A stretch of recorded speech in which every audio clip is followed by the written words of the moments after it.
My Olympic experience began really suddenly. I never considered myself in contention for Atlanta, but found myself in the framework because I'd improved so quickly. And one thing I did learn early on was how hard to work and how far behind I knew I was because I'd started the game so late. So just to be in that conversation for Atlanta was very humbling, but also very motivating, knowing that with our home Olympic Games coming up in Sydney in 4 years, that if I did things right and continued to improve, I'd be a chance.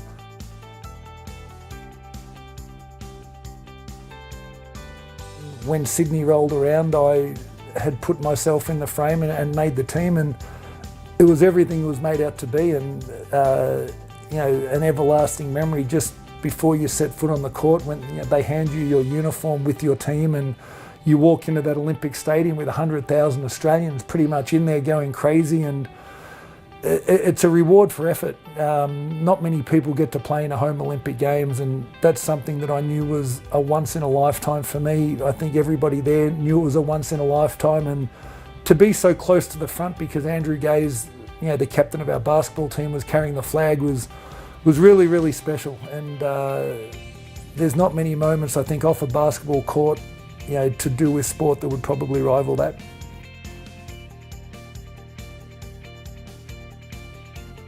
When you do pull on the singlet, it's much bigger than just playing for a normal team. It is.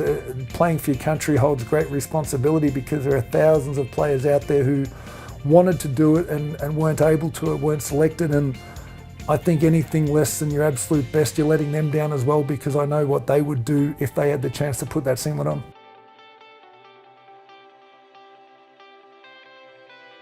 Just before Athens Olympics rolled around, I did my ankle and required surgery 4 weeks out, and it was devastating. I'd been selected to play for the team, had to withdraw because I couldn't train, couldn't play, and wouldn't be ready for the Olympic Games.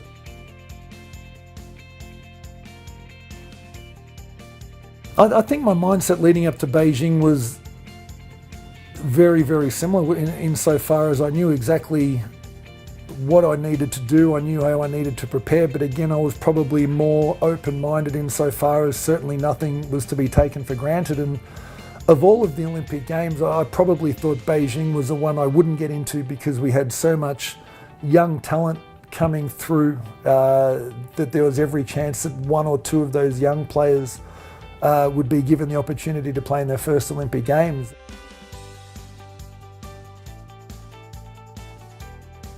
I think one of the key qualities to being successful on the big stage and in the big moments is to really engage in the boring training stuff that most people aren't willing to do on a day-to-day basis. That's where you create your habit. Habit's stronger than reason. When pressure is applied, it's very, very rare that athletes or human beings revert to reason. They revert to habit.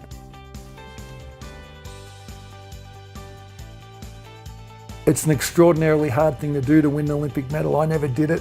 I wish I'd been a part of the first team that could, and this group takes that responsibility with them to try to be the best or the first men's Olympic basketball team to take home a medal. They're capable of doing it, but other teams are getting just as strong as we are at the same rate. So on behalf of Trobe Financial, I want to wish the men's and women's Olympic basketball teams all the best.